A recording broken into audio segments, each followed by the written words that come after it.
Ang bayan na puno ng kasaysayan, nangunguna sa lahat at tunay na natatangi. Iba ka sa Sablayan. Bawat barangay, ikaw ay pinatibay.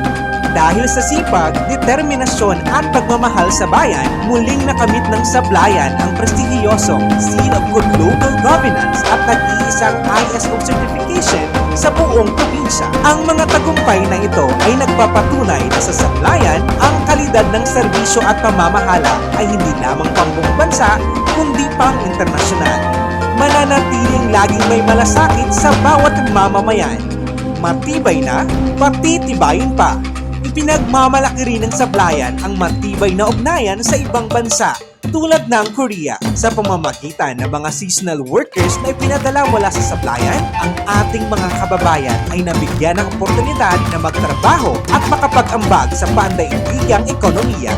Ngunit higit pa sa mga parangal, ang tunay na kagandahan ng Sablayan ay makikita sa tao, kultura at kalikasan. Ang ating mga katutubo ay patuloy na may pangunahing suporta dahil kung nasaan ang tao, naroon ang gobyerno. Nangunguna pa rin sa buong probinsya at sa buong Pilipinas ay kinikilala ang mga programa sa turismo. Kalikasan ng Sablayan ang bida. Mula sa mga bundok at kagubatan hanggang sa dagat at mga baybayin, ang kalikasan ng Sablayan ay isang buhay na pagninilay sa kagandahan ng ating bayan. At ngayong taon, mas pakulayin natin ang mga selebrasyon. Ang pinaka-inaabangang 123rd Founding Anniversary ng Sablayan. Isang buwang puno ng buhay at kasiyahan. Papainitin ang bakbakan sa Sablayan Astrodome ng Blow by Blow Boxing Competition mula kay Senator Manny Pacquiao. Abangan ang makulay na pagbubukas sa pamamagitan ng Grand Parade,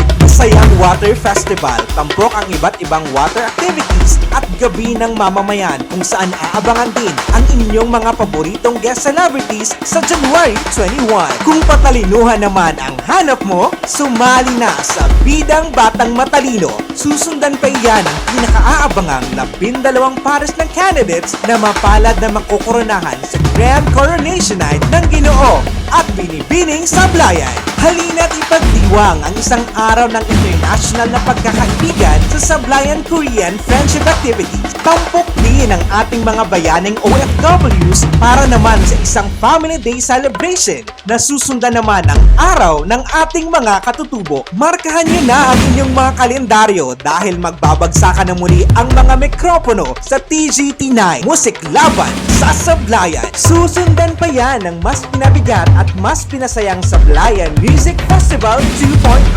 Paalabin pa ang excitement ng BBM Show Battle of the Champions Season 3 Finals kung saan magpapasiklaban ng galing ang mga namayagpag na Sablayenyo sa larangan ng musika, sayaw at iba pang performances. At ang pinaka-aabangan, yayanig sa kalsada ng Sablayan. Magbigay daan sa Sabliyawan sa Daan, Tugoy Festival, Street Dancing Competition. Ang makulay, masaya, maingay at mas pinalakas na street dancing competition sa buong probinsya. Mula sa nag-iisa, Tugoy Festival ng Sablayan. Lahat ng yan dito lang sa nag-iisa, Iba Ka Sablayan.